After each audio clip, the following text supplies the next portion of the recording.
مولاي صل وسلم دائما أبدا على حبيبك خير الخلق له الملك وله الحمد يحيي ويميت وهو على كل شيء قدير وأشهد أن محمدا عبده ورسوله البشير النذير والسراج المنير وعلى آله وصحبه ومن سار على نهجه إلى يوم الدين أما بعد. Bapak Ibu, jemaah Masjid Al-Ihsan dan juga kaum muslimin dan muslimat yang insya Allah walaupun tidak bisa berintikaf, tapi kita punya niat untuk takarub kepada Allah Subhanahu wa Ta'ala dari rumah kita masing-masing, ya.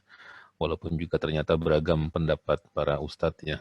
Ada yang mengatakan itikaf boleh di rumah yang disediakan tempat khusus untuk takarub kepada Allah, tapi juga sebagian yang lain mengatakan tidak bisa karena itikaf itu rukunnya dua. Yang pertama adalah niat dan yang kedua mulazamah dengan masjid.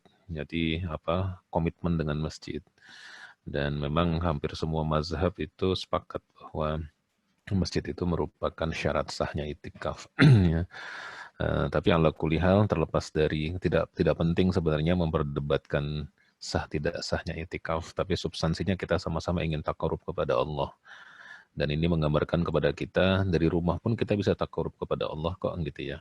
Dan terima kasih jazakumullah khairan katsiran kepada DKM Masjid Al-Ihsan yang sudah memfasilitasi kajian Asyra Awakhir, ya, kajian 10 malam terakhir, menghidupkan malam kita, ya, meskipun kita di rumah, ya, tapi kita niat takarub kepada Allah, ya, dengan perbanyak ibadah, tilawah Quran, kemudian mengkaji ilmu, karena salah satu yang dianjurkan dalam i'tikaf itu adalah mendalami ilmu agama Allah, ya, ilmu tauhid, ilmu fikih, ilmu hadis, ilmu tafsir dan lain sebagainya. Nah, kebetulan di malam perdana ini kita mengupas tentang masalah wakaf, ya. Nah, sebenarnya wakaf ini, Bapak Ibu sekalian, jamaah sekalian, ini adalah lanjutan dari kajian kita sebelumnya. Sebelumnya kita mengupas tentang fikih zakat, infak, sodako, cukup panjang lebar, ya. Karena kebetulan saya memang membantu beberapa lembaga yang bergerak di bidang zakat, ya. Saya membantu di Rumah Zakat, di Yayasan Amanah Takaful, di Lazis Astra, ya.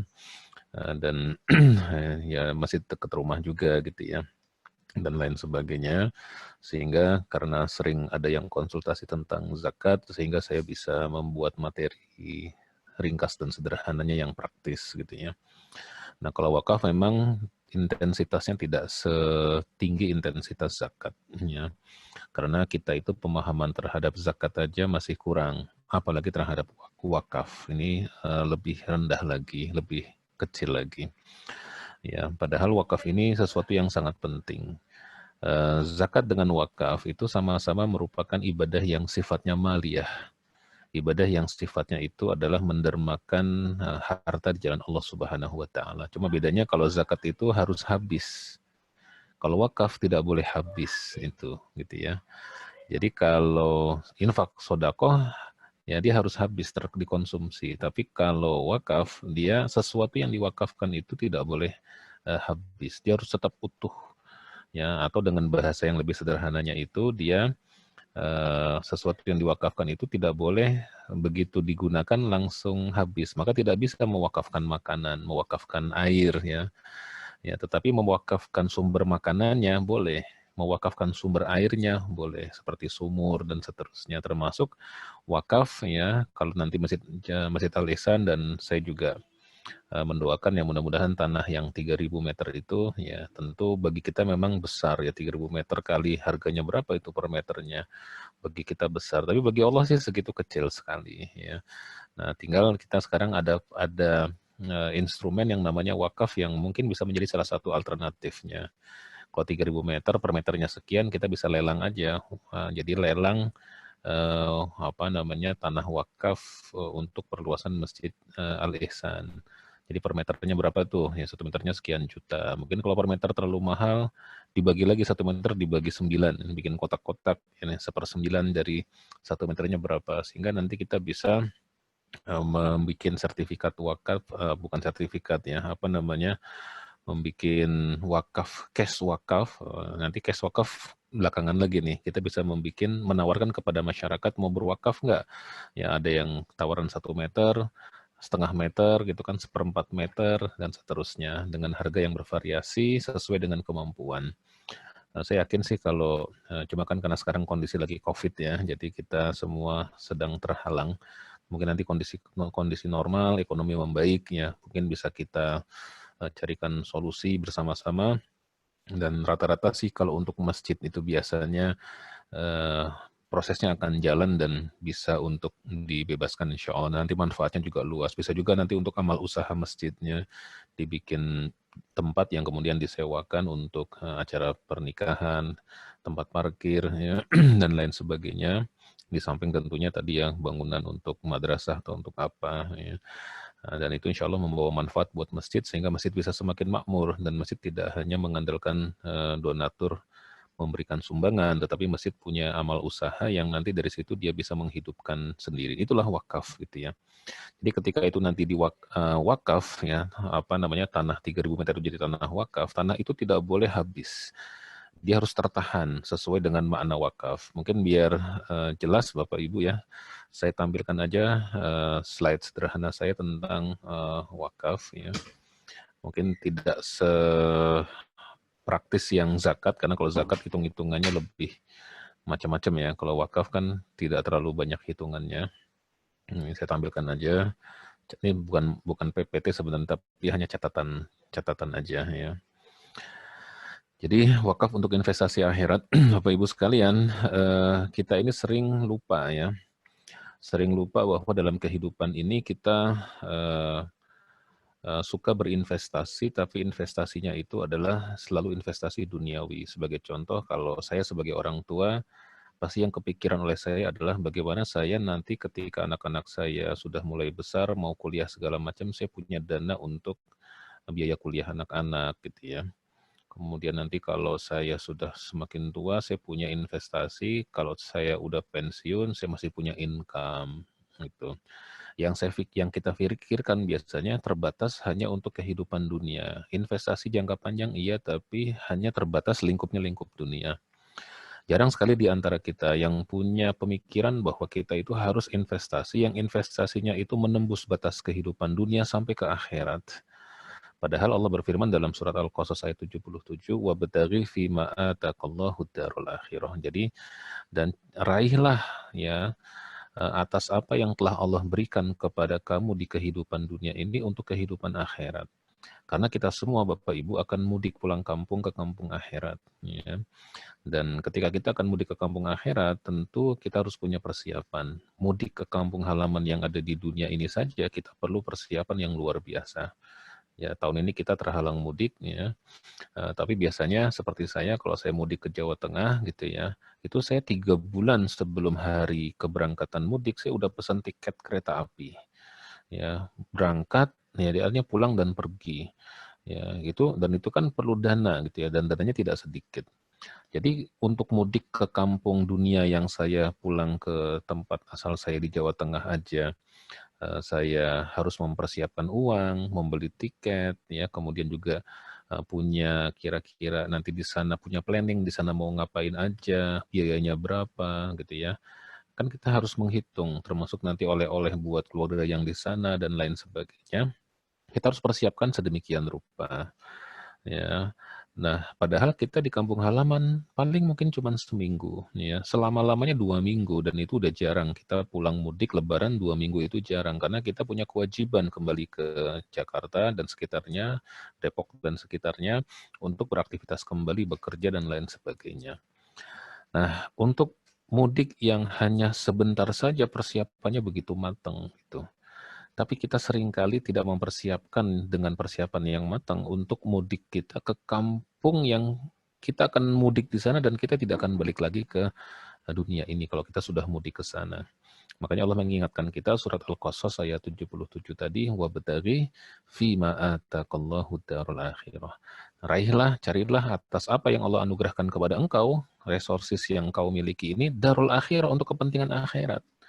Jadi harusnya semua yang kita miliki ini harusnya kita investasikan supaya kita nanti punya bekal di akhirat gitu.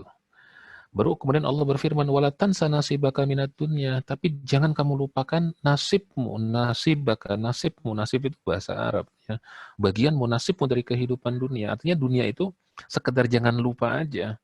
Utamanya kita itu adalah untuk akhirat. Dunia itu hanya jangan lupa saja. Ini ibaratnya ilustrasinya begini jamaah. Kalau umpamanya saya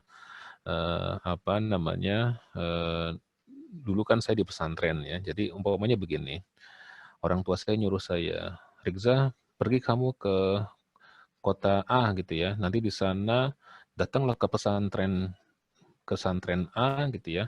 Temui Pak Kiai Fulan, belajarlah kamu menimba ilmu di sana. Nanti kalau kamu sudah menimba ilmu di sana, jangan lupa ya, kalau pulang ke Jakarta, tolong Bapak belikan oleh-oleh berupa makanan khas sana yang namanya ini gitu. Bapak saya bilang begitu. Tujuan utama saya apa? Menuntut ilmu di pesantren A oleh Pak Kiai Fulan dengan Pak Kiai Fulan. Maka saya pergi ke sana, sampai di sana, saya tidak mencari ilmu. Saya tidak menemui Pak Kiai Fulan, saya tidak ke pesantren A tersebut, tapi saya sibuk mencari oleh-oleh sebagaimana yang ayah saya titipkan. Jangan lupa nanti kalau balik ke Jakarta, belikan Bapak oleh-oleh kue ini gitu kira-kira. Saya tidak ke pesantren, saya tidak ketemu kiai, saya tidak belajar, tapi saya sibuk mencari kue, kemudian saya kembali ke Jakarta. Pas saya kembali ke Jakarta, saya ketemu orang tua saya umpamanya. Orang tua saya nanya, gimana menuntut ilmu kamu dengan Pak Kiai itu? Saya bilang, Masya Allah, lupa Pak. Lah terus kamu kampain aja di sana. Saya sibuk nyari oleh-oleh. Kan Bapak pesan jangan lupa bawain saya oleh-oleh. Saya sibuk nyari oleh-oleh buat Bapak. Itu kira-kira Bapak saya akan marah atau tidak tuh jemaah? Nah, kira-kira ilustrasinya begitu. Ketika Allah memerintahkan kepada kita di dunia ini untuk mencari bekal kehidupan akhirat, tapi jangan lupakan kehidupan dunia, kita asyik dengan kehidupan dunia. Lupa dengan tujuan utama kita hidup di dunia itu mencari bekal untuk akhirat. Kira-kira ketika kita kembali ke akhirat, Allah marah tidak dengan kita. Pasti Allah akan marah dan murka kepada kita. Maka jamaah sekalian yang dirahmati Allah, ya mari kita sama-sama mencari bekal, dan bekal yang paling dahsyat gitu ya, yang paling tinggi nilainya diantaranya adalah wakaf ini. Kenapa wakaf menjadi bekal yang paling efektif? Karena wakaf ini adalah sesuatu yang walaupun nanti kita sudah meninggal dunia, benda yang kita wakafkan masih ada, seperti umpamanya jamaah berwakaf untuk membeli sebagian tanah yang ada di dekat Masjid Al-Ihsan gitu ya. Nanti sampai bertahun-tahun pahalanya ngalir terus, dipakai orang ibadah, dipakai orang sholat, dipakai orang kajian, Masya Allah ngalir terus, sampai nanti kita sudah meninggal dunia, bertahun-tahun, berpuluh-puluh tahun, bahkan beratus-ratus tahun, bahkan nanti mungkin Masjid Al-Ihsan menjadi masjid yang gede sekali di situ gitu ya. Itu pahala kita mengalir terus-menerus tanpa henti ila yaumil akhir, Masya Allah. Ya, makanya disebut wakaf itu sebagai instrumen investasi akhirat yang paling menguntungkan. Ya, karena dia apa? Yang pertama tuh keutamaannya mengalirkan pahala yang terus-menerus tidak akan pernah terputus. Nah, masalahnya tadi itu, pernah nggak kita berpikir untuk investasi hari akhirat, jamaah? Ya, kadang-kadang kita belum. Yang kita pikirkan tuh baru investasi kehidupan dunia. Kita ikut jam sostek, kalau sekarang BPJS Ketenagakerjaan gitu ya. Kita asuransi pensiun, kita beli emas, kita saving, kita deposito, kita macam-macam. Itu hanya sebatas kehidupan dunia saja. Mungkin termasuk saya juga. Ini peringatan buat kita bersama. Jarang kita mau berinvestasi sampai menembus batas dunia hingga ke akhirat. Nah, sebenarnya alternatifnya ada di wakaf ini gitu. Maka sebenarnya ketika Masjid Al-Ihsan nanti menawarkan wakaf, itu bukan untuk kepentingan Masjid Al-Ihsan. Itu untuk kepentingan jamaah semua gitu. Ya, mau nggak? Ini ada tiket nih, ya, tiket untuk investasi ukhrawi ini, ya, yang mengalirkan pahala terus-menerus nih, gitu ya. Masjid Al-Ihsan fasilitator aja, ada yang wakaf syukur, nggak ada ya nggak apa-apa, yang lain juga masih banyak yang mau, kira-kira begitu. Tapi tentu bahasanya tidak seperti itu. Ya. Kenapa? Karena yang kedua tadi, objek wakaf akan tetap utuh terpelihara. Karena salah satu ciri wakaf itu, barang yang diwakafkan tidak boleh habis. Maka nggak bisa mewakafkan makanan, mewakafkan minuman. Ya, benda yang diwakafkan itu harus relatif punya umur yang panjang, tidak sekali habis, tidak sekali, dua kali, tiga kali pakai habis. Ya, meskipun kadang benda-benda tertentu dia ada umurnya. Orang wakaf karpet, kan ada umurnya karpet. Orang wakaf mimbar, kan ada umurnya juga mimbar. Orang wakaf mobil ambulan gitu kan, bisa nggak? Bisa, tapi itu juga ada umurnya. Tapi relatif lama gitu. Ya. Dan memang wakaf yang paling bagus adalah wakaf aset yang dia tidak lekang oleh zaman. Ya seperti tanah gitu ya. Itu tidak akan lekang oleh zaman. Sumur gitu ya. Seperti yang diwakafkan oleh Utsman bin Affan dulu kan mewakafkan sumur, ya Masya Allah. Ya, dan luar biasa. Jadi objeknya akan tetap utuh ya, sehingga manfaatnya juga akan terus dirasakan oleh umat. Ya, saya akan memberikan ilustrasi dulu. Ada guru saya ya, Prof. Uswatun Hasanah ya, Allah yarhamha almarhumah ya. Itu beliau ahli wakaf Indonesia tuh. Ya, beliau bercerita perihal di Jordania. Di Jordan itu Bapak Ibu sekalian yang masih rahmati Allah, itu digalakkan namanya wakaf tapi bentuknya uang cash. Ya, emang bisa Pak Ustadz, ini harusnya pembahasannya di belakang nih, tapi ini untuk ilustrasi aja. Bisa, yang penting nazir nanti yang menerima wakaf itu, ketika ada yang wakaf, diterima oleh nazir, sama nazir langsung dialihkan ke fix aset yang tahan lama. Dan ketika itu, ya seluruh yang wakaf dengan menggunakan cash, uang cash itu, kemudian dialihkan membeli perkebunan kurma. Ya, 1 hektar, 2 hektar, 10 hektar, 100 hektar, lama-lama ternyata sampai ribuan hektar ditanemin kurma. Kurmanya dan itu aset wakaf itu kan tidak boleh disusutkan. Dia harus tetap utuh, bahkan semakin banyak yang berwakaf, dia akan semakin meluas manfaatnya. Apa namanya? Asetnya itu. Ditanamin pohon kurma, kurmanya berbuah. Nah, hasil kurma yang berbuah itu baru kurmanya dijual, diekspor termasuk ke Indonesia, kita beli gitu ya. Hasil keuntungan itulah yang kemudian manfaatnya dirasakan untuk masyarakat ya sampai luar biasa. Bapak Ibu sekalian tahu nggak gitu ya, itu ribuan hektar pohon kurma dan kemudian beratusan ton ya, bahkan mungkin ribuan ton kurma yang dihasilkan itu kemudian dijual. Manfaat dari wakaf itu Bapak Ibu sekalian itu luar biasa di Jordan. Manfaat dari wakaf itu ternyata dari hasil panen itu bisa dibelikan rumah yang sangat banyak, yang rumah itu diberikan kepada para fakir miskin. Dan berapa tahun yang lalu saja saya udah mendengar itu rumahnya udah sampai 6.000 unit rumah. Coba, itu tahun berapa, saya masih muda banget ya, masih baru lulus kuliah ya, itu udah 6.000 rumah. Coba bayangkan, akhirnya fakir-fakir miskin yang tidak punya rumah itu bisa dapat rumah dari wakaf, dan barang yang diwakafkannya nggak habis gitu. Tapi hasil penjualan kurmanya itu bisa dibelikan rumah terus. Dan itu kan tiap tahun aset wakafnya selalu bertambah, panennya juga semakin bertambah. Dan Masya Allah, itu kalau diakumulasikan itu luar biasa. Ya. Dan itu luar, makanya wakaf ini sesuatu yang unik dan dahsyat Bapak Ibu sekalian. Gitu ya. Dia tidak akan habis, tapi manfaatnya akan terus-menerus mengalir. Dan yang keempat, keutamaan wakaf itu meringankan beban orang yang kesulitan. Seperti tadi, ya manfaatnya bisa dibelikan rumah. Rumah itu kan, bayangkan loh, 6.000 rumah, itu tahun berapa dulu itu ya? 90-an sekian ya, saya masih ingat nih, 98, 99 lah mungkin, sebelum tahun 2000-an ya. Itu udah bisa bikin 6.000-an unit rumah. Mungkin sekarang bisa puluhan ribu rumah gitu ya, dari hasil barang yang diwakafkan. Sementara yang diwakafkan sendiri tidak akan hilang, tidak akan sirna, karena berupa perkebunan kurma yang sangat luas gitu. Nah, kalau di Indonesia mungkin bisa diganti cash wakaf, kemudian dari cash wakaf itu dialihkan bentuknya menjadi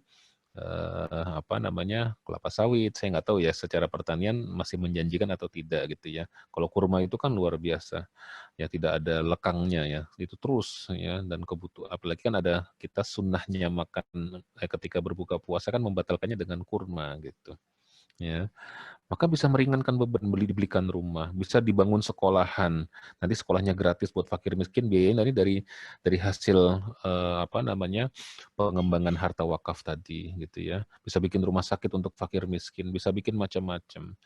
Nah, ini yang membedakan dengan zakat. Kalau zakat harus habis, tapi kalau wakaf tidak boleh habis aslinya, dan manfaatnya boleh apa namanya, dimanfaatkan sesuai dengan akad wakafnya. Kalau akad wakafnya untuk pendidikan, berarti nanti manfaatnya hanya untuk pendidikan aja. Tapi kalau akad wakafnya umum buat dakwah Islam, apa saja, maka boleh buat apa saja yang apa namanya, dalam lingkup kebaikan. Dan juga wakaf itu Bapak Ibu sekalian termasuk adalah ibadah maliyah yang pahalanya akan Allah lipat gandakan menjadi 700 kali lipat. Ini sebagaimana surat Al-Baqarah. A'udzu minasyaitonir rajim. Bismillahirrahmanirrahim.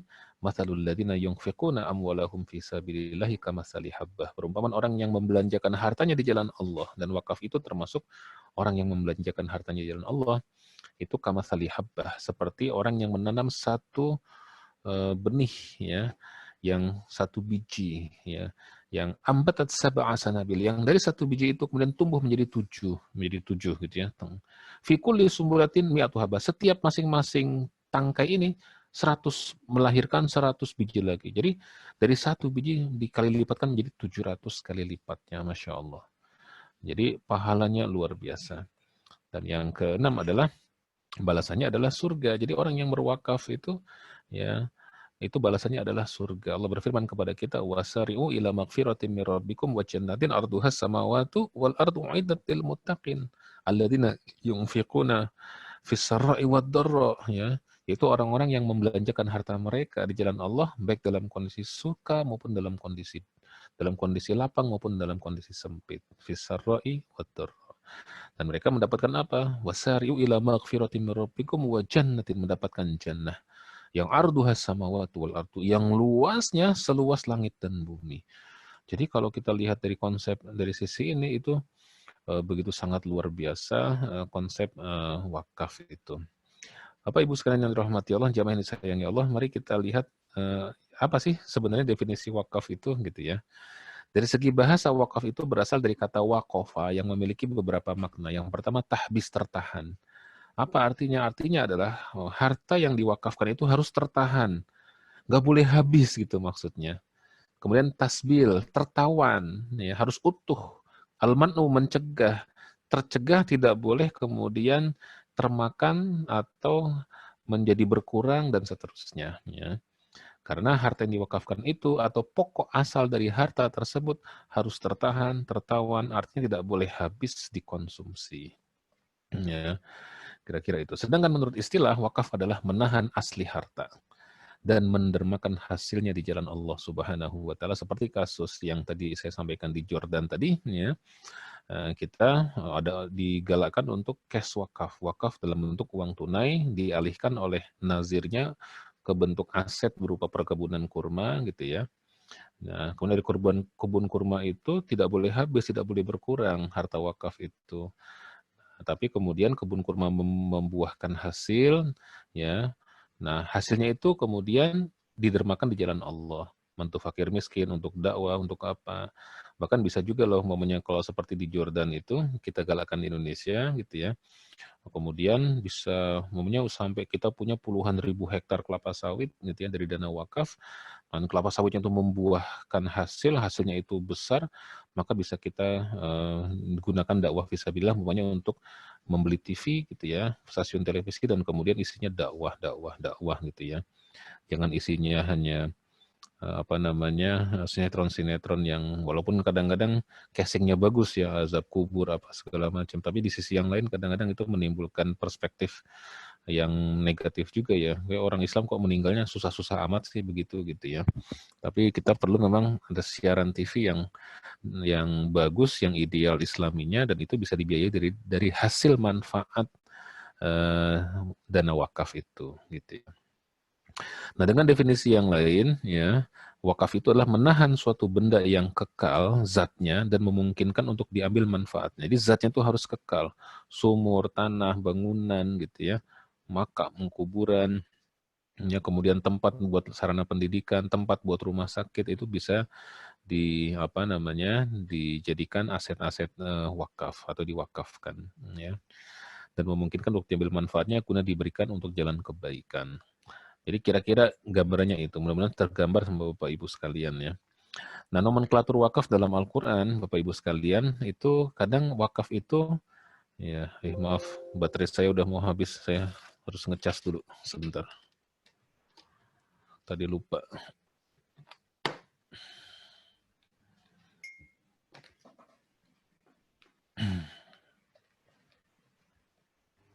Oke.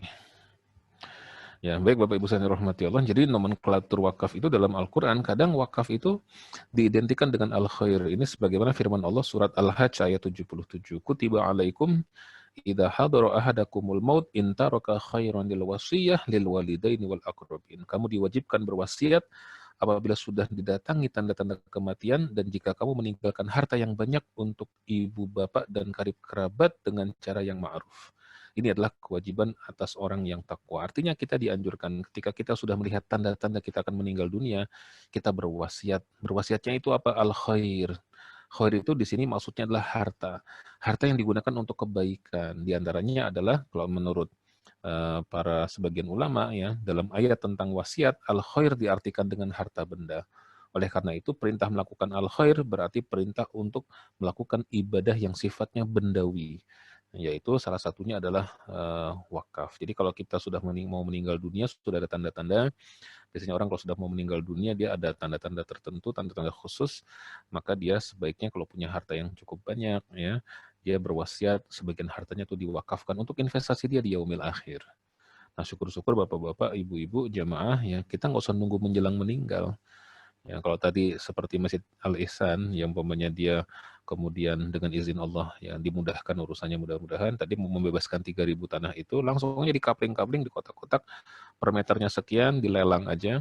Nah, setiap hari dilelang di masjid di mana segala macam diiklankan ya. Nah, nanti itu orang bisa berwakaf sesuai dengan kemampuannya. Dan kita jangan pokoknya ya yang gede kita terima, yang kecil juga kita terima. Jadi 1 meter pun dibagi, ibaratnya dibagi 100 orang juga nggak apa-apa gitu ya. Mampunya berapa? 10.000. Ya udah nggak apa-apa wakaf 10.000. Nanti bikin sertifikat wakafnya pakai kupon atau pakai apa wakaf 10.000.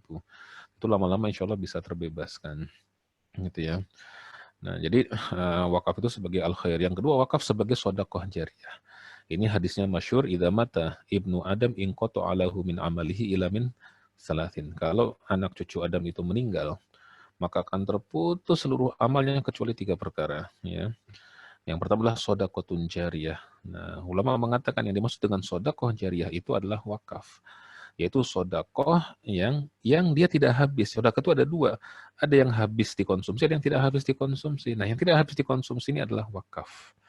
Ya, yang pahalanya itu jariyah, terus-menerus mengalir. Nah, di masyarakat kita ini sering salah kaprah mendefinisikan sodakoh jariyah gitu kan. Kalau kita datang ke beberapa masjid itu ada kotak infak dikasih tulisan sodakoh jariyah. Itu keliru sebenarnya.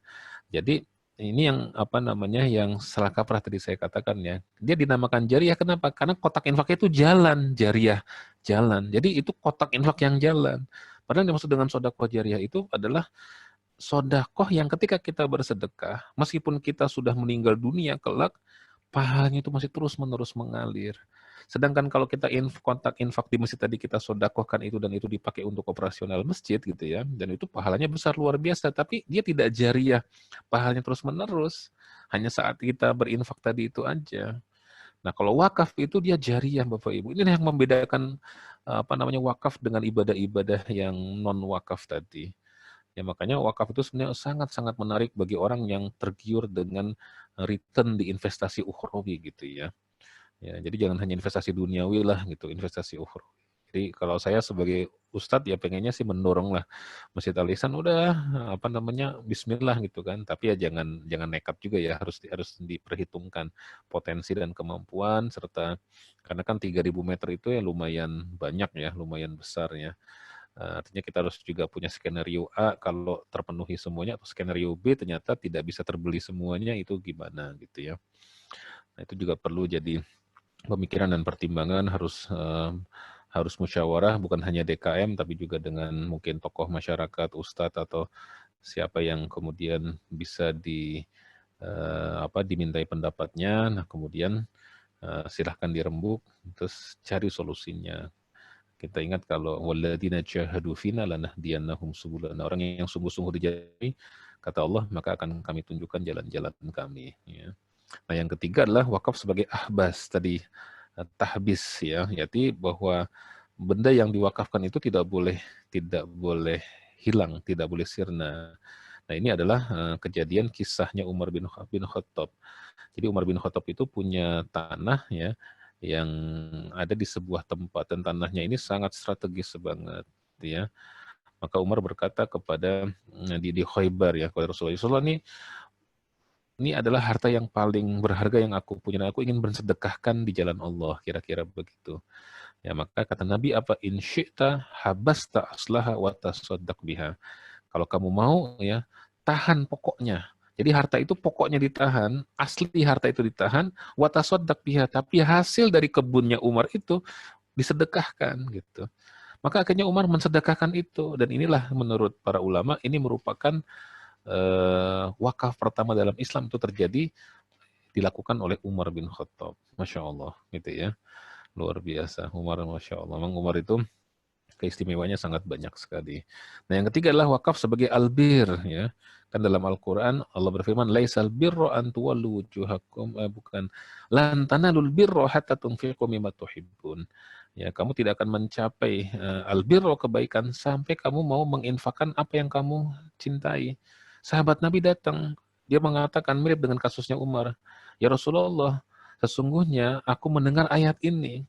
Lan tanalul birra, kalian tidak akan pernah mencapai albirra, kebaikan, hatta tunku ma tuhibbun, sampai kalian bisa menginfakkan harta yang paling kalian cintai, yang paling kalian cintai. Ada sahabat datang, saya lupa namanya siapa. Kemudian dia berkata, ya Rasulullah, aku mendengar ayat ini dan aku ya memiliki harta yang paling aku cintai, yaitu Bayruha namanya. Bayruha itu adalah sebidang tanah milik sahabat ini, kok saya lupa nama sahabatnya ya. Di sebidang tanah yang ada di persis di depan Masjid Nabawi, dan di tanah itu ada mata airnya. Bayangkan di Madinah ya, posisi depan Masjid Nabawi ya, kemudian ada mata airnya gitu. Ya, dan Nabi sering masuk ke tanah tersebut dan kemudian meminum air dari Bayruha ini. Maka kata sahabat ini, aku infakkan dia semuanya fisabilillah, Masya Allah. Nah, jadi apa namanya, ini juga kemudian Rasulullah memang menyuruhnya untuk dibagikan kepada para kerabat dekat dan lain sebagainya. Tetapi memang konsepnya di sini adalah bahwa wakaf itu merupakan albir, merupakan kebaikan. Meskipun tadi konteksnya belum tentu kasusnya itulah semuanya diwakafkan, tetapi konteksnya adalah bahwa orang itu baru bisa mendapatkan derajat albirro ya ketika dia mau menginfakkan harta yang paling dia cintai gitu. Ya, jadi kalau sahabat memang luar biasa terhadap urusan akhirat, tidak hitung-hitungan dengan duniawi gitu ya. Kadang-kadang kalau kita kan masih banyak hitung-hitungannya ya. Dan yang kelima adalah bahwa wakaf itu merupakan siasah maliyah, merupakan financial planning gitu, tapi jangka panjang yang menembus dimensi dunia. Kalau kita kan tadi sering investasi untuk dunia, beli tanah di daerah, beli apa, urusannya kan kita dunia melulu gitu ya. Mungkin termasuk saya juga. Tapi mari kita coba sekarang, kita sudah orientasinya jangan hanya dunia tuh. Kita bisa kalau menembus batas gitu ya, melewati apa namanya, atmosfer dunia sampai menembus ke batas akhirat, sehingga return yang kita dapatkan adalah return yang ketika nanti kita sudah meninggal dunia kita bisa tersenyum. Kenapa? Dividen kita ngalir terus berupa pahala amal soleh yang mengalir terus jariah, Masya Allah. Betapa tidak nikmat. Dan wakaf ini Bapak Ibu tidak hanya bisa aset ya, tetapi bisa juga ilmu ya. Makanya seperti orang menulis buku, kemudian dia patenkan buku tersebut, tapi hasil penjualannya dia wakafkan semua. Jadi dia wakafkan bukunya, nanti hasilnya dia gunakan buat pengembangan dakwah apa segala macam, itu juga bisa. Masya Allah. Baik, Ustaz yang dirahmati Allah, dalil disyariatkannya wakaf itu cukup banyak, diantaranya adalah surat Ali Imran ayat 92 ya. Tadi udah kita singgung sedikit, lan tanalul birra hatta tunfiqu mimma tuhibbun. Kamu sekali-kali tidak akan sampai kepada kebajikan yang sempurna sebelum kamu menafkahkan sebagian harta yang kamu cintai. Ya, ini tadi yang kasus Bayruha tadi. Dan ada sahabat Nabi yang datang mengatakan, wahai Nabi, aku mendengar ayat ini dan aku ya memiliki harta yang paling aku cintai dan aku pengen mencapai derajat albirro ya. Maka dia infakkan hartanya itu di jalan Allah ya. Kemudian yang kedua adalah surat Al-Baqarah 267. Ya ayyuhalladzina amanu anfiqu min thayyibati ma kasabtum. Hai orang yang beriman, nafkahkanlah jalan Allah sebagian dari hasil usahamu yang baik-baik. dan dari apa yang kami keluarkan dari bumi untuk kamu. Terhadap ayat ini, Syekh Wahbah Zuhaili ya, itu mengatakan bahwa ayat ini dengan cakupan maknanya yang umum mencakup infak pada aspek kebaikan khairiyah. Sedangkan wakaf adalah menginfakkan harta pada sektor-sektor kebaikan pula. Jadi wakaf masuk di dalam yang dimaksud ayat ini untuk membelanjakan harta di jalan Allah Subhanahu wa taala. Kemudian dari yang lainnya lagi, ini tadi hadis yang saya bacakan riwayat Imam Muslim, idza matal insanu in qata'a anhu amaluhu illa min thalathah. Apabila anak cucu Adam itu meninggal dunia, maka akan terputus darinya seluruh pahala amal solehnya, kecuali 3 perkara. Yang pertama adalah sedekah jariyah. Dan sedekah jariyah, jumhur ulama mengatakan yang dimaksud adalah wakaf. Atau ilmun yuntafa'u bihi, atau ilmu yang bermanfaat. Ya, kita mengajarkan ilmu. Maka bapak-bapak, ibu-ibu, ini juga seperti amal solehnya. Saya tuh kebayang seperti Imam Bukhari, Imam Muslim, gitu, Imam Nawawi, punya apa yang membuat buku Riyadhus Shalihin. Betapa banyak orang membaca kitab Riyadhus Shalihin. Setiap orang baca Riyadhus Shalihin, setiap orang mengkaji Riyadhus Shalihin, itu pahalanya ngalir ke Imam Nawawi, gitu ya. Masya Allah. Ya, jadi di alam kuburnya udah tinggal menikmati dividen yang banyak luar biasa. Ya. Atau yang ketiga, awaladun solihun yad'ulahu, atau anak soleh yang senantiasa mendoakan dia. Ini juga menjadi pahala yang terus-menerus mengalir kepada orang tuanya, gitu ya. Anaknya, cucunya terus, dia mengajarkan kebaikan kepada anak-anaknya, maka anak-anaknya tersebut kemudian mendapatkan manfaat dari situ. Nah, kemudian dalil disyariatkannya wakaf yang lain adalah, saya baca terjemahannya, ini kasusnya Umar, yang tadi saya ceritakan, bahwasanya Umar bin Khattab mendapatkan satu bidang tanah di Khaybar. Lalu beliau mendatangi Rasulullah untuk meminta pendapatnya dalam masalah ini. Umar berkata, ya Rasulullah, sesungguhnya aku mendapatkan tanah di Khaybar, yang aku belum pernah mendapatkan harta yang lebih berharga daripada harta ini. Jadi ini aset Umar yang paling bagus. Maka berikanlah pendapatmu tentang tanah ini. Nabi menjawab, jika engkau mau, maka sedekahkanlah, wakafkanlah pokoknya, dan bersedekahlah dengan hasilnya. Kemudian Umar mewakafkan tanah tersebut dengan syarat bahwa tanah itu tidak boleh dijual, tidak boleh diberikan, dan boleh diwariskan. Maka Umar mewakafkan pada fakir miskin, kerabat dekat, untuk memerdekakan budak fisabilillah, ibnu sabil, dan juga menyambut tamu, gitu ya. Jadi maksudnya hartanya itu tetap ya dia wakafkan, tidak boleh dijual, tidak boleh diwariskan, tapi manfaat yang kemudian dihasilkan dari pohon itu berupa buah-buahan apa segala macam hasil panen itu digunakan untuk dakwah, memerdekakan budak, dakwah fisabilillah, ibnu sabil, menyambut tamu, dan seterusnya. Dan tidak mengapa bagi orang yang mengurusinya untuk memakan dan memberi makan daripatnya dengan cara yang baik. Ini untuk pengelola. Nah, ini juga penting.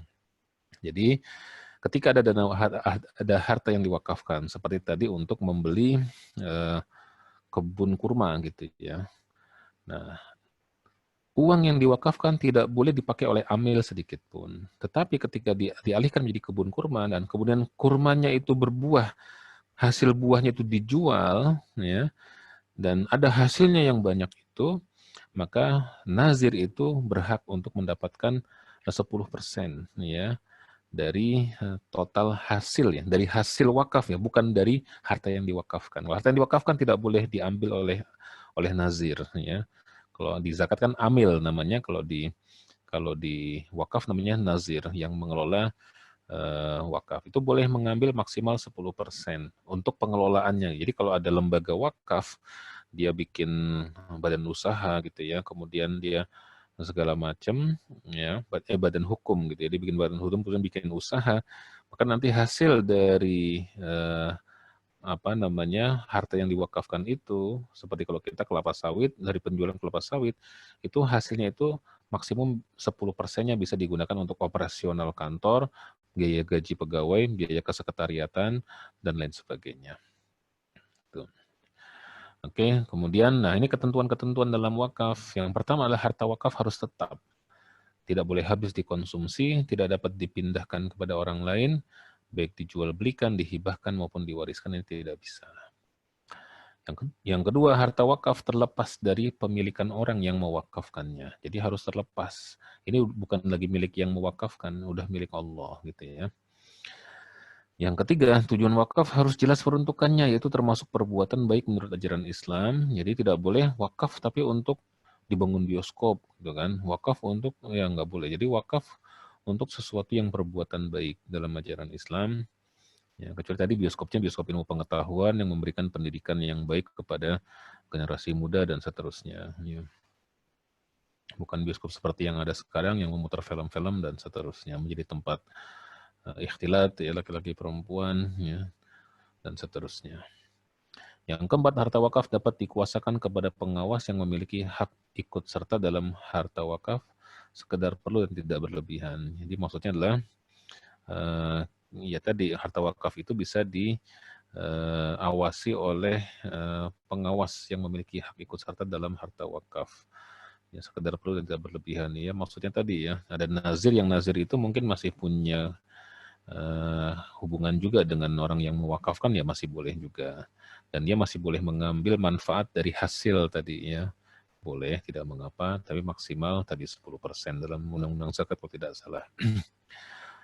Kemudian yang kelima, bahwa harta wakaf dapat berupa tanah maupun harta tetap lainnya yang tahan lama dan tidak hapus sekali digunakan. Bisa tanah, bisa sumur, bisa bangunan, ya, bisa macam-macam. Ya.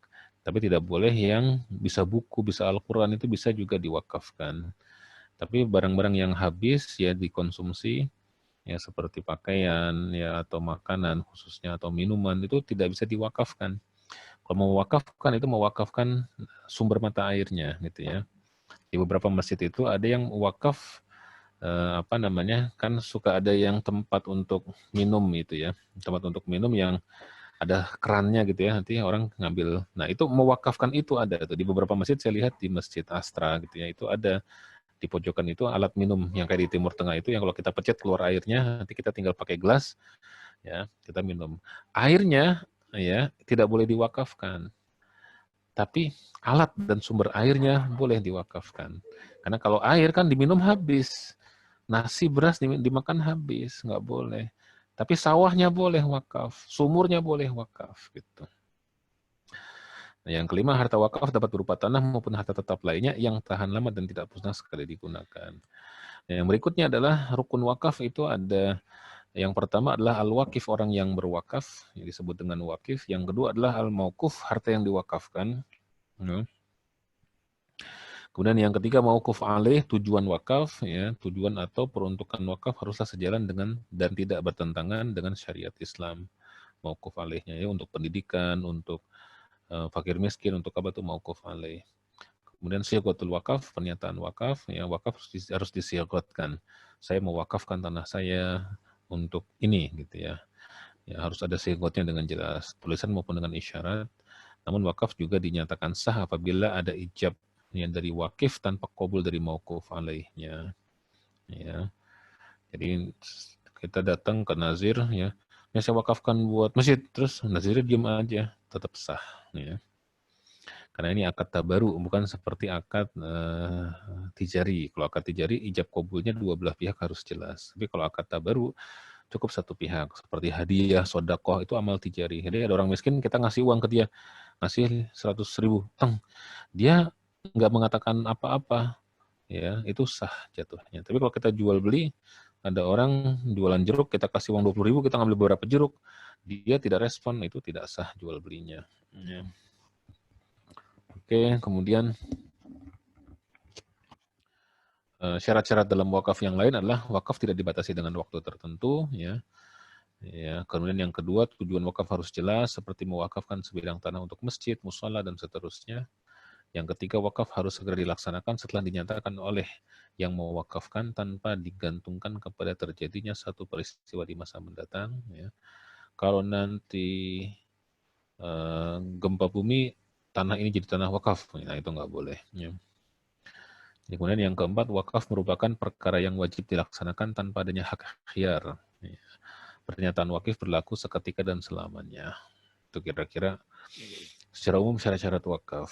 Nah, sekarang kita mau mengupas adalah wakaf tunai, cash wakaf. Ini yang tadi bisa menjadi solusi di Masjid Al-Ihsan ya. Nah, apa itu cash wakaf? Dalam istilah Arab, wakaf tunai itu adalah wakfun nuqud, wakaf uang sebenarnya.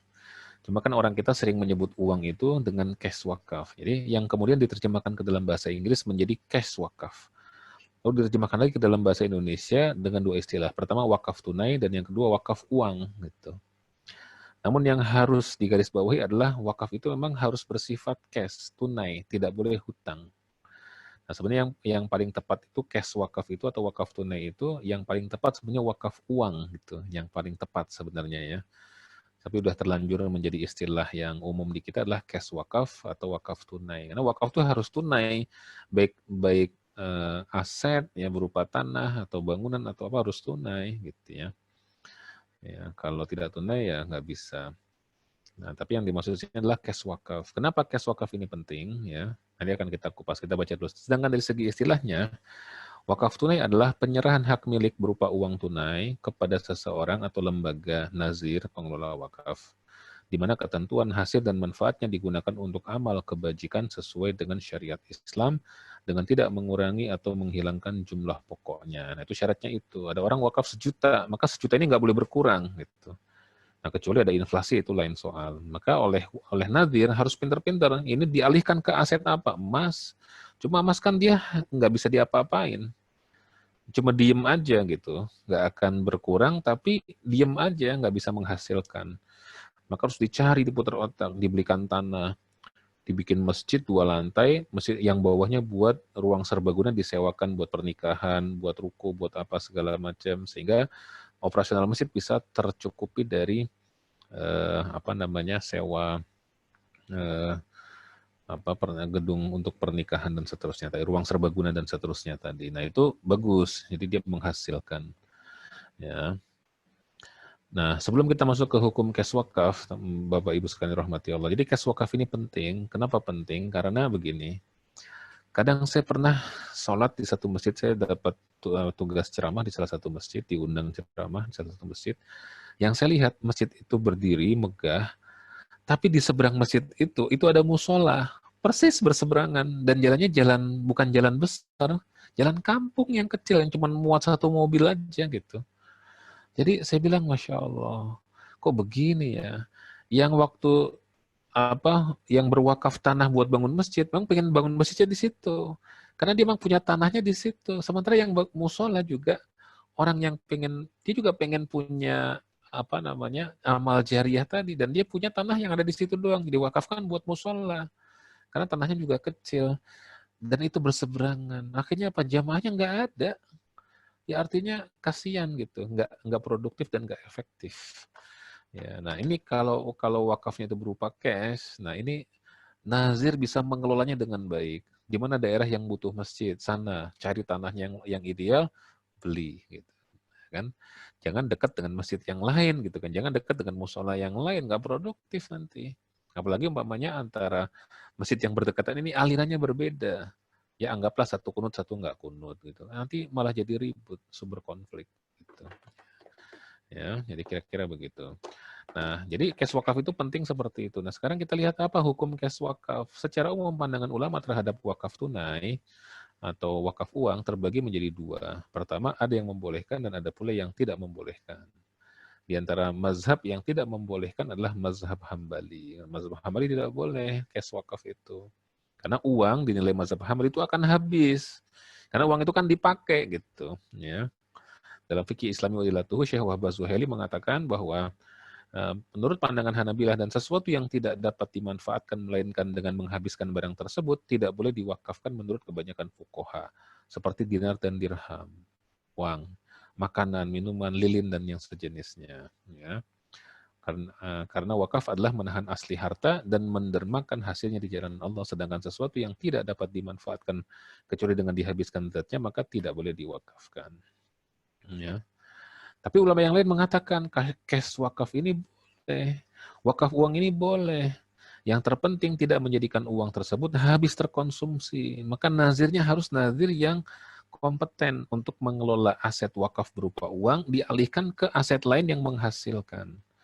Bahkan tadi cash wakaf dapat lebih jauh bermanfaat dibandingkan dengan wakaf fix aset. Dana wakaf dapat diperuntukkan modal berupa saham pada perusahaan, bisa kita belikan saham, yang hasilnya digunakan untuk pengembangan dakwah Islam dan lain sebagainya. Nah, itu ya. Kemudian yang berikutnya adalah syarat wakif orang yang berwakaf.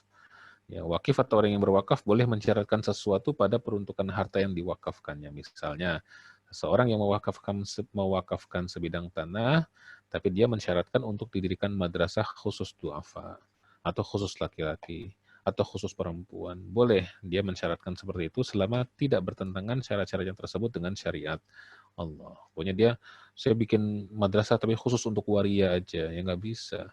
Karena waria itu adalah melanggar hukum Allah gitu ya. Kecuali untuk menyadarkan waria, nah itu boleh ya. Namun apabila syarat-syarat peruntukannya bertentangan dengan ajaran Islam, maka wakifnya tetap dipandang sah tapi syaratnya dipandang batal. Misalnya seseorang mewakafkan tanah untuk pembangunan masjid, namun hanya untuk dipergunakan oleh anggota perkumpulan tertentu. Maka wakafnya dipandang sah tetapi syaratnya tidak perlu diperhatikan. Saya wakaf tanah khusus masjid buat orang Sunda doang, orang Jawa nggak boleh masuk. Nah, itu nggak boleh. Nah, dalam Islam tidak ada pemilahan seperti itu. Baik Bapak Ibu sekalian, ini kira-kira pengantar sebenarnya ya. Karena sebenarnya kalau kita baca wakaf itu sangat luas sekali gitu ya. Ini baru pengantarnya saja. Ibaratnya untuk mengenalkan kita. Nah, Masjid Jami Al Ihsan ini bisa kemudian menggalakkan cash wakaf dengan tadi 3.000 meter di kapling-kapling ya, per meternya harganya berapa. Kalau yang bisa per meter, katakanlah per meternya 5 juta umumnya, atau 3 juta gitu ya. Kalau ada yang mau beli satu, atau yang wakaf 1 meter persegi, itu 3 juta selesai. Tapi kan tidak semua orang punya 3 juta. Mungkin dia punyanya, saya paling maksimal bisa 500.000 gitu kan.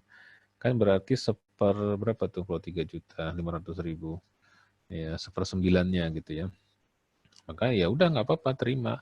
Berarti dia tadi 1 meter dibagi kotaknya 9. Jadi wakaf sesuai dengan kemampuan dia. Jadi enaknya gitu dengan cash wakaf itu, dengan wakaf uang itu, wakif itu mau berwakaf itu tidak harus jadi orang kaya dulu gitu. Kita bisa berwakaf sesuai kemampuan kita. Apalagi umpamanya kalau Masjid Al Ihsan bikin aplikasi, ya aplikasi lelang wakaf di itu gitu kan khususnya. Jadi ya nggak tahu lah caranya gimana ya, saya bukan orang ahli IT. Jadi orang tuh bisa anytime kan, seperti sekarang kan ada aplikasi-aplikasi yang orang ada aplikasi emas, beli emas bisa dengan uang yang dia punya, bisa beli 10.000, nanti dia tahu berapa, ini dia berapa, 0, sekian gram, punya uang 50.000 beli lagi gitu ya. Kira-kira begitu, pakai aplikasi yang kemudian nanti kita masih bisa tahu yang sudah terbebaskan berapa persen, yang masih belum terbebaskan berapa persen. Jadi menarik menurut saya kalau mau dibebaskan menggunakan konsep wakfun nuqud ya, wakaf dengan uang tunai. Mudah-mudahan cita-citanya Masjid Al Ihsan bisa tercapai dan membebaskan tanah itu ya. Dan tanah itu juga sebenarnya nggak akan kemana-mana ya kecuali ke masjid, tapi juga masjid jangan artinya saling namanya kalau kita bermitra itu harus saling menguntungkan.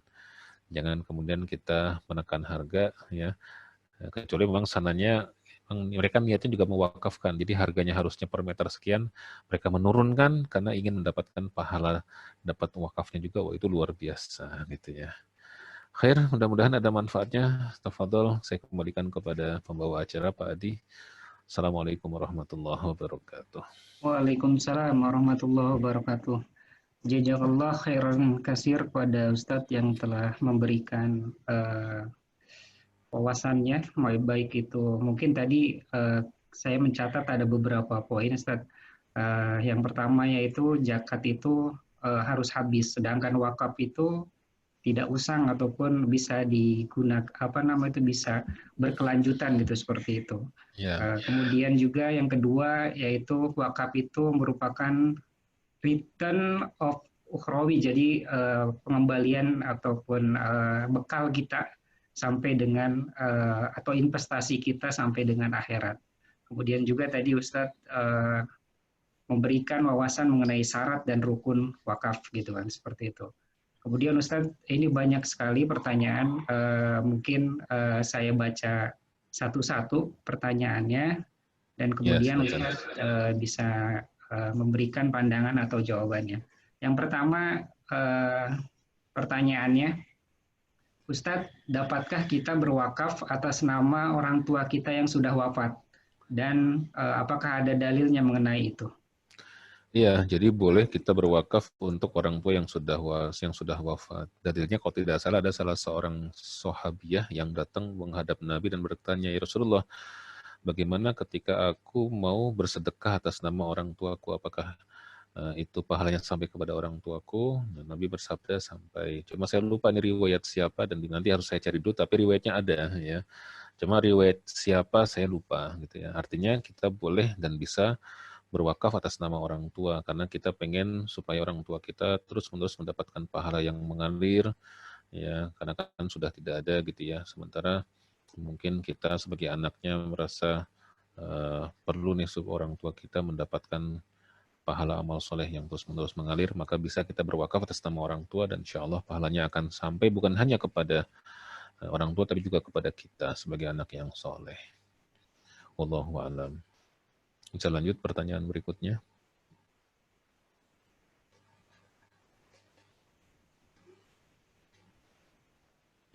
Pak Adi. Iya, mohon maaf. Yang kedua, Ustaz, pertanyaannya, apakah perlu melafalkan niat untuk berwakaf? Ya, wakaf harus ada sigotnya, wajib harus ada sigot. Saya wakafkan tanah ini, saya wakafkan benda ini, saya wakafkan uang ini, harus ada sigot akad wakafnya. Jadi itu menjadi salah satu syarat salah satu syarat sahnya wakaf. Baik, alhamdulillah. Kemudian yang selanjutnya, Assalamualaikum Ustadz, bagaimana pandangan Ustadz tentang ikut wakaf tunai produktif atau tadi yang cash wakaf ya Ustadz ya, yaitu asuransi syariah yang kerjasama dengan lembaga amil zakat, misalkan DD atau yang tergabung dalam Badan Wakaf Indonesia. Ya, itu menurut saya juga cukup bagus. Jadi itu kan begini.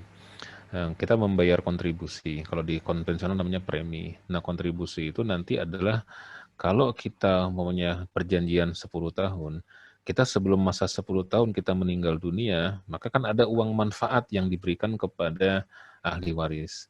Nah, ini adalah manfaatnya itu tidak diberikan kepada ahli waris, tapi manfaatnya nanti diwakafkan gitu. Sehingga kita yang ikut asuransi itu nanti mendapatkan terus pahala menerus mengalir dari manfaat wakaf tersebut. Menurut saya itu produk yang sangat bagus ya, boleh mengikuti itu. Dan itu merupakan salah satu pengembangan dari produk wakaf.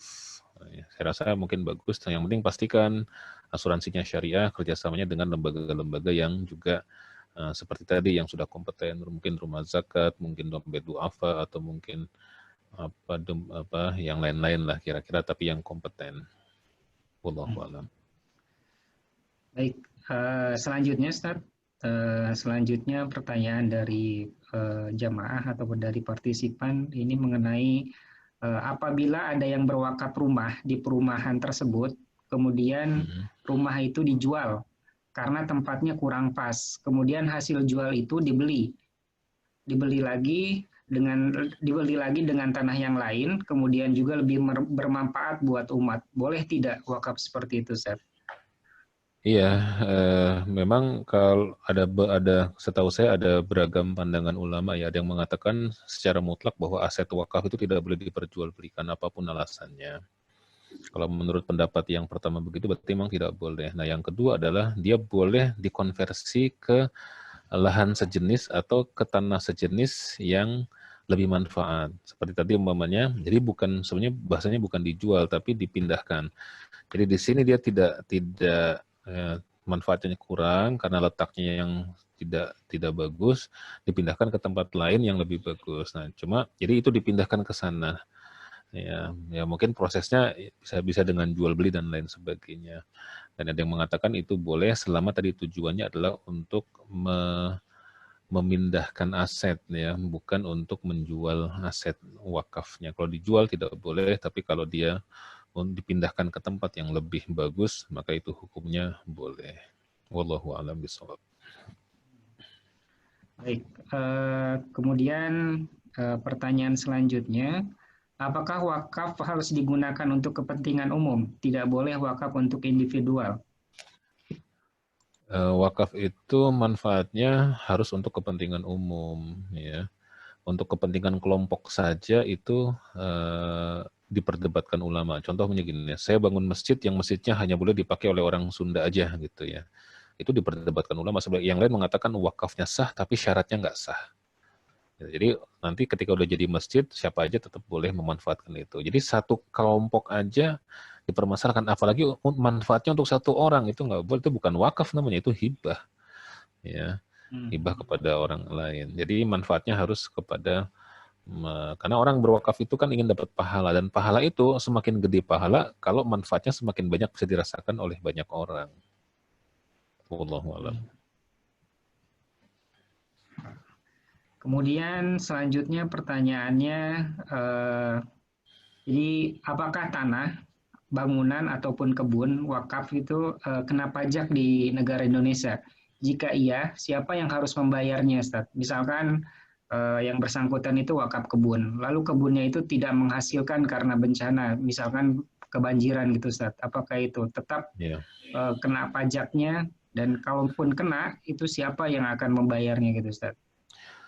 Terus terang saya belum tahu bagaimana undang-undang pajak terkait dengan aset wakaf ya. Jadi harus buka undang-undang. Kalau undang-undang kan saya nggak tahu karena saya tidak terlalu mendalami dan tidak terlalu mempelajari undang-undang. Tapi kalaupun itu terjadi, maka itu menjadi tanggung jawabnya nazir. Nazir yang harus memutar otak mencari solusi. Ya, ini artinya bahwa tanah yang diwakafkan itu memang harus diproduktifkan. Minimal ditanamin apa kayak yang supaya tidak ada biaya yang kemudian malah menjadi beban yang bisa mengurangi aset wakaf tersebut. Gitu. Kalau di Indonesia undang-undangnya saya terus terang belum tahu, nanti kita coba cari sama-sama. Ya, harusnya kalau aset wakaf itu tidak ada pajaknya, harusnya. Tapi kan kita nggak tahu juga ya. Wallahu a'lam bishawab. Baik, Ustadz. Sudah beberapa pertanyaan dan alhamdulillah juga Ustadz sudah jawab. Kemudian masih ada lagi, Ustadz. Mungkin ini karena materi ataupun ini mengenai wakaf dan kita memang belum pernah membahasnya secara detail waktu di kajian subuh gitu, Ustadz. Alhamdulillah, jadi banyak pertanyaan yang masuk di Ustadz. Ya, Kemudian pertanyaan selanjutnya yaitu tadi disebutkan bahwa wakaf itu tidak boleh dengan cara berhutang. Bagaimana apabila seseorang itu berikrar untuk berwakaf dengan penyelesaiannya dilakukan secara diangsur atau secara bertahap? Iya, jadi kalau belum menjadi milik, ya itu belum bisa diwakafkan.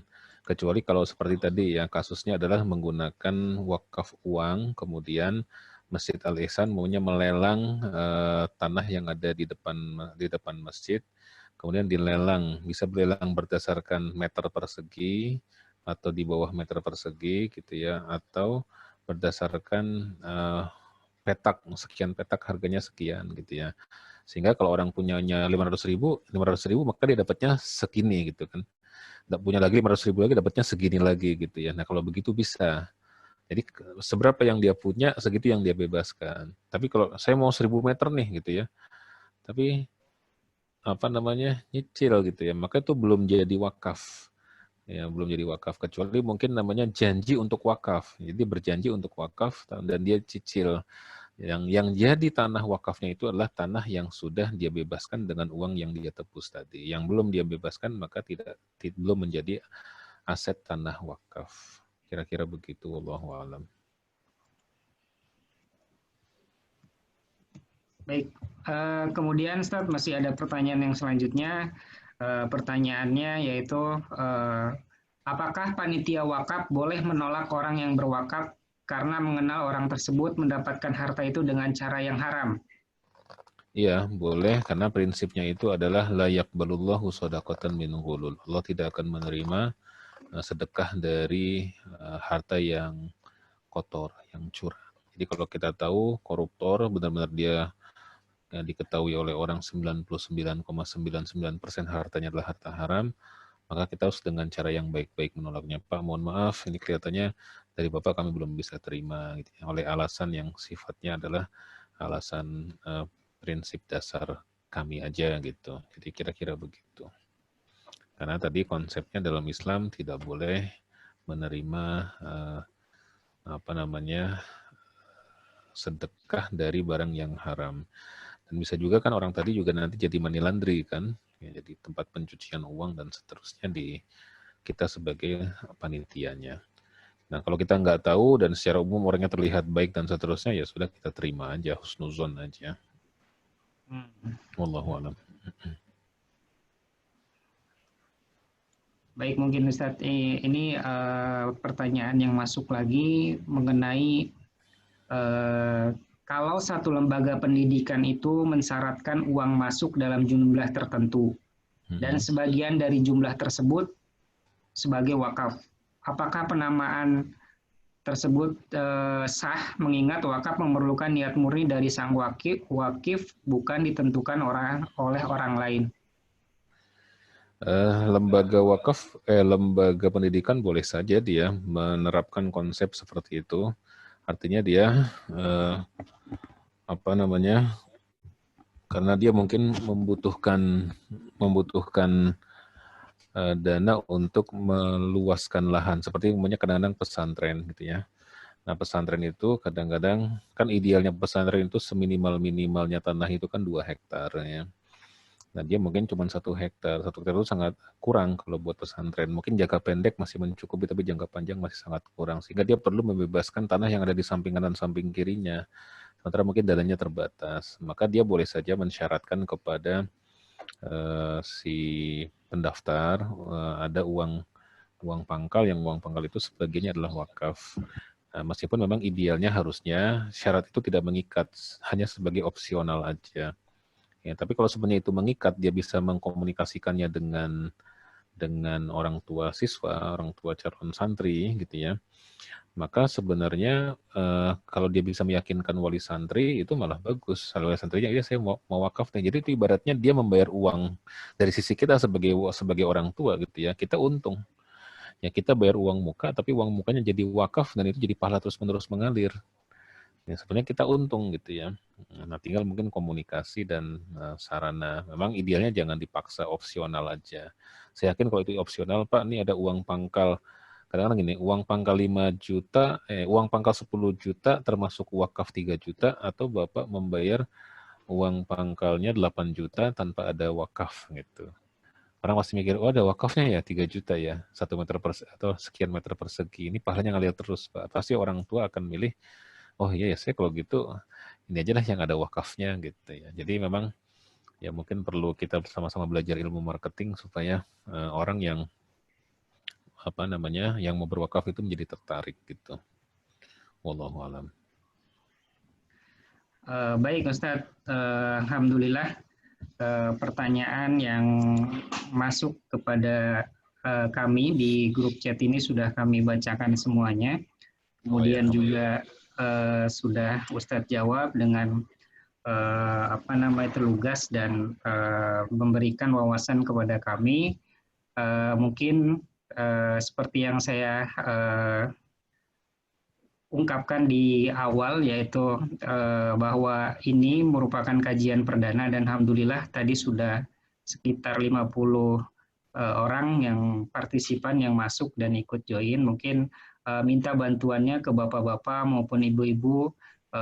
Ini merupakan kajian yang 10 hari, jadi insya Allah besok ataupun lusa masih ada. Kemudian juga bapak-bapak maupun ibu-ibu bisa memberikan informasinya, kemudian juga mengajak agar bisa lebih banyak lagi yang bisa hadir. Baik Ustadz, mungkin karena waktu juga sudah menunjukkan jam 10:15, mungkin Ustadz bisa tutup doa, kemudian juga memberikan motivasi kepada kami Ustadz, bahwa yang saya ungkapkan di awal, bahwa insya Allah Masjid Al-Ihsan kalaupun diberikan kemudahan oleh Allah Subhanahu wa taala, kita akan berusaha untuk memberikan kontribusi kepada umat dengan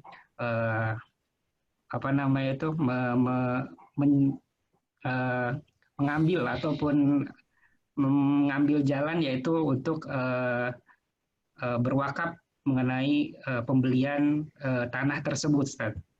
Mungkin itu Ya, kita minta doanya sekaligus juga motivasinya kepada kami sehingga kita bisa merealisasikan keinginan tersebut, Ustaz. ya mudah-mudahan keinginan yang sangat mulia dari Masjid Al-Ihsan ini bisa tercapai, dan ketika nanti dibuka cash wakaf untuk pembelian tanah ini menurut saya adalah bukan kepentingan masjid, tapi kepentingan jamaah semuanya. Kita bisa punya tempat ibadah yang lebih luas, dan kita juga punya investasi akhirat yang tadi pahalnya terus-menerus mengalir tanpa henti, meskipun nanti kita sudah meninggal dunia, gitu ya. Ya, dan saya yakin sih insya Allah akan bisa terwujud, tercapai. Yang penting tadi disyurokan dulu dengan seluruh shareholder yang ada, ya, DKM, tokoh masyarakat, dan seterusnya. Dan kemudian dihitung berapa kemampuan dan kira-kira seperti apa nanti plan A, plan B-nya, ya. Dan kemudian setelah itu tawakal kepada Allah, insya Allah akan bisa terwujud, ya. Jadi kita mau mewujudkan itu bukan untuk gagah-gagahan, wah ini periode pengurus ini nih yang paling bagus, bisa, bukan. Tapi semata-mata insya Allah karena niat kita tulus memaksimalkan syiar Allah dalam wujud aset yang bisa digunakan sebagai tempat ibadah, sekaligus menjadi fasilitator bagi kaum muslimin yang ingin mendermakan hartanya di jalan Allah dan mendapatkan pahala yang terus-menerus mengalir. Dan mari akhirnya kita akhiri dengan membaca doa bersama kepada Allah. Bismillahirrahmanirrahim. Alhamdulillahirabbil alamin, hamdan syakirin, hamdan na'imin, hamdan yuwafi ni'amahu wa yukafi'u mazidah. Ya Rabbana lakal hamdu kama yanbaghi li jalali wajhikal karim wa 'azimi sultanik. Allahumma salli ala Muhammad wa ala ali Muhammad kama sallaita ala Ibrahim wa ala ali Ibrahim innaka Hamidum Majid. Allahumma rabbana zalamna anfusana وإن لم تغفر لنا وترحمنا لنكونن من الخاسرين. اللهم أصلح لنا ديننا الذي هو عصمة أمرنا، وأصلح لنا دنيانا التي فيها معاشنا، وأصلح لنا آخرتنا التي إليها معادنا، واجعل الحياة زيادة لنا في كل خير، واجعل الموت راحة لنا من كل شر. اللهم لا سهل إلا ما جعلته سهلا، وأنت تجعل الحزن إذا شئت سهلا. اللهم سهل أمور المسلمين وسهل أمور مسجد الإحسان وسهل أمورنا برحمتك يا أرحم الراحمين. اللهم ربنا تقبل منا صلاتنا وصيامنا وقيامنا وركوعنا وسجودنا وتخشعنا وتمم تقصيرنا يا الله يا رب العالمين. ربنا آتنا في الدنيا حسنة وفي الآخرة حسنة وقنا عذاب النار. سبحان ربك رب العزة عما يصفون وسلام على المرسلين والحمد لله رب العالمين.